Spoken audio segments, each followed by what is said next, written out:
The kingdom of God is like a farmer and his young son, a small boy. They were getting ready to drive a tractor from the farmer's garage attached to his house to a barn that was out in his field. "Can I drive the tractor today?" said the boy. The farmer smiled and said, "Okay, today you can drive." "Yay!" said the boy. He had never driven his father's tractor before, so he was very excited. "But first," said the farmer, "we have to put some gasoline in the tank." So the farmer went with his son to his garage, picked up a gasoline can, and poured the gasoline into the tractor. "And now we'll need the key that turns on the engine," said the farmer. The farmer searched his pocket and pulled out a key with a key tag on it. Next, the farmer sat in the driver's seat and lifted up his son onto his lap. And then he turned the key and started up the engine of the tractor with a roaring sound. "Now you put your hands on the steering wheel and steer the tractor while I step on the gas," said the farmer. "Okay, Daddy," said the boy. And off they went, down the curving dirt road that led from the garage to the barn out in the field. The boy was as happy as he could be because he had finally gotten to drive his daddy's tractor.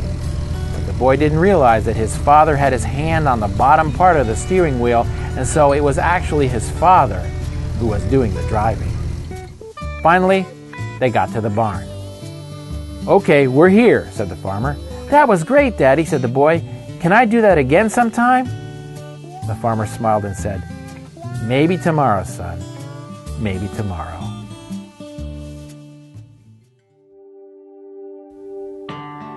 The point is this: the Bible is a book about miracles, supernatural things, amazing things that could never be explained except God Himself did those things. But how are we supposed to understand that? Well, God is a Trinity. That's what the Bible tells us. He's the Father, Son, Holy Spirit, the creating intelligence, the expression or command of that creating intelligence, and the power that carries out the expression or command of that creating intelligence. So it's the Holy Spirit who is the power of God. The Bible teaches us that the Holy Spirit is the one in the Bible who empowers and enables people to do miracles. Now that's important for us to know and understand. Why? Well, because when we believe in Jesus, that He came and died for our sins to take the punishment that we deserve for our sins and rose from the grave so we could live forever together with Him in heaven. When we believe that, God sends His Holy Spirit into our lives. So if we do something good for somebody, that's a miracle. If we do something like share our faith in Jesus Christ with somebody, that's a miracle. Or even if God enables us to do something supernatural, like a miracle in the Bible, we need to always remember who the driver really is, just like that illustration. The Holy Spirit is the gasoline in the engine. He's the key that turns on the power, and He is the unseen hand who's really doing the driving.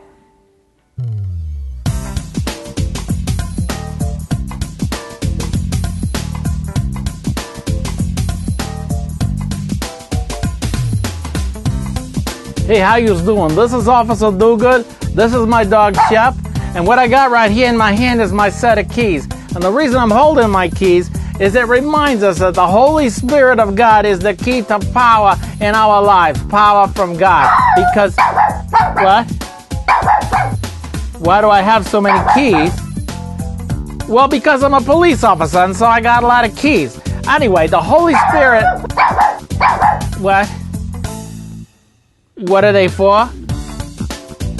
Well, I got my squad car, I got my motorcycle, I got my personal car, I got my locker in the precinct, I got my house keys, I got my garage keys, I got a bunch of keys that I forgot what they're for, actually. I forgot what they're for. But anyway, so as I was saying, the Holy Spirit of God, why don't I throw away the keys that I don't know what they're for? Well, I don't dare throw away the keys that I don't know what they're for. Why not? Because then I might find something that needs a key and I wouldn't have the key to open it. But I said that I don't know what they're for. Listen, stop interrupting me here. I'm trying to make a point here. The point is the Holy Spirit of God, when we believe in Jesus Christ, the Holy Spirit of God comes to live inside of us, and the Holy Spirit of God is the key to God's power in our lives. Let's remember that, and let's live for Jesus with the power of the Holy Spirit.